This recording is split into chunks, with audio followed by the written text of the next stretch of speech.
that's what they followed. And they arrived where the birth of their new student was going to be, and one who was going to work with them the rest of the mission. They gave the gifts and they went back, and he went back to meet them. This is all fine, this is all normal stuff that's just been hidden from you, so you don't know from the world. But this, when you put the logics together themselves and the definitions, you can see how it's logical. It's very argument against it. So these, and where are the chapters anyway? I don't know where the chapters have gone. Why are you depicting it? Show me the chapters. Gnostic chapters, they call them. They're pulled out, buried somewhere, gone. Now, this was what was going on. He was over there, he was studying with the masters, he studied, he taught, and he learned. He learned the power of yoga, he learned the power of Kriya Yoga, he learned the power of rejuvenation of the cells, most importantly. When you're a master and you go above the fourth chakra in the heart center, the doorway, which is known as here, and you go to the higher centers, microcosmically and macrocosmically, because these represent spheres in the universe as well, the chakras, again a deeper subject, you get power over the atom. You master the atom, all atoms, any atoms. You get 8 powers. Christ obviously learned. So when he's taken away and he's taken down to the cross and put into the cave, he has the power to resurrect his body. That's what that point is. That's where he's learning these powers, from the science of yoga, from that time when he was away. And he's telling his devotees this. He's telling his disciples, this is where I was.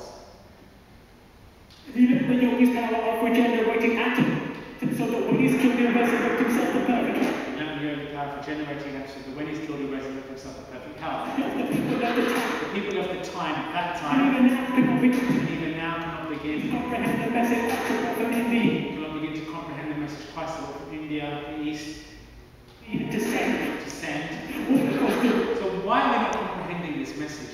Few reasons. One is that the West believes that Christ was an English gentleman.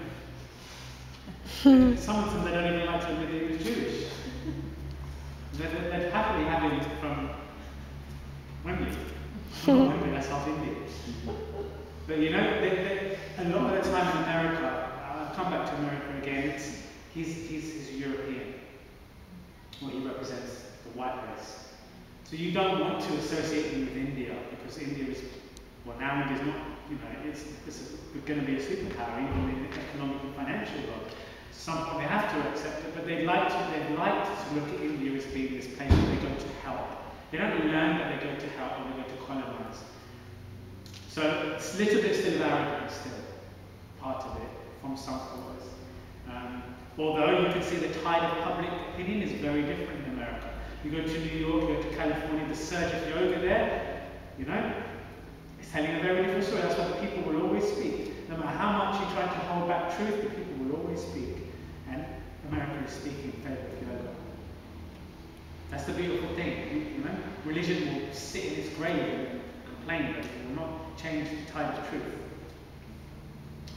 So, to the establishment. Yoga has emerged because it was hidden by its own self-banishment. Yoga has emerged because it was hidden by its own self-banishment. What do you think that means? The yoga has emerged. So, something about it was protected. Why and when and how? I think it was protected. And it is. So all this was going on was a lack of understanding. Christ came, he had these teachings, he went out to the West, he was attacked, he was killed.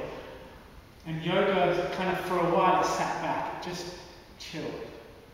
People weren't ready for it. The time was wrong for the teachings to come out. The world couldn't understand it. So they kept it in the Himalayas, out of reach. They kept it with very few masters, because we didn't want too many people to know, because if they knew, they could get it with their ego and do the wrong things. So they kept it amongst a very small band of people, but the true teachings of yoga. And the 2nd century, you've got people like Kabir, Patanjali, different people coming out from Himalaya regions in either Shairi poetry form or in scripture or teaching, and starting to disseminate, re-disseminate the teachings again. And everything that's happening with yoga now is all planned. Those who will teach it, how they will teach it, where they will teach it, when they will teach it, is all being ordained by the masters at the top in the Himalayas, Christ, Babaji, Shiva, the ones are still dictating the path of yoga out. You know how big this subject is, how important it is, not in an ego way, but the relevance of yoga. Yogananda being sent to America in the 30s, Vivekananda being sent in the earlier 1900s to America, passing through London. All these things have been, they've been literally told to go. Yogananda was told to get out of the ashram, you know? Yogananda brought meditation to America, first time. He was happily meditating, he didn't want to leave his guru's side. Babaji came to him and said, go, get on a ship and go to America and go teach them yoga. He didn't want to do it. He didn't even speak English. He was put on a ship for 4 weeks and told to give lectures on the ship. He couldn't speak, he prayed, and English words came out of his mouth. And he started to teach. But there's a mission, in a very beautiful sense of the word, to bring yoga out. But for a while, we need to be protected and looked after, because as the lady says, we weren't ready for it. But now the time is right. It's an ascending cycle. Preservation factor from the world. Protected by the yoga master Babaji. Protected by Babaji. Pranayama breathing exercise. The pearl was a pranayama breathing exercise known as Kriya. So at the bottom of all this teaching, it's going to be pranayama leading meditation to samadhi, as we know. Dharana, dhyana, samadhi. So the dharana concentration, pranayama, dharana, dhyana, samadhi. Pranayama, controlling the life force, as you all know, you don't need to tell me about that, how to master the life force. With concentration on the soul is meditation, merging yourself with the soul, finalizing in liberation through emancipation and total absorption in spirit. That's the key. That's what he's trying to show. And Kriya, technique from Yogananda, is one of those that will do that. The magic God without him dying. Who's Leah? Anyone know? R&B artist called Leah. Yeah. She died 10 years ago, so she went to God. This way you don't have to die to get to God. Time has come for the truth to be expanded. The planet is evolving out of darkness, and the plan is open up the Vedas, the Bible, and take notes. Decode all the scriptures, get all the faff out of the way. I say that with respect. Well, my language is with respect, it may not sound that way, but it is. But just get to the bottom of it.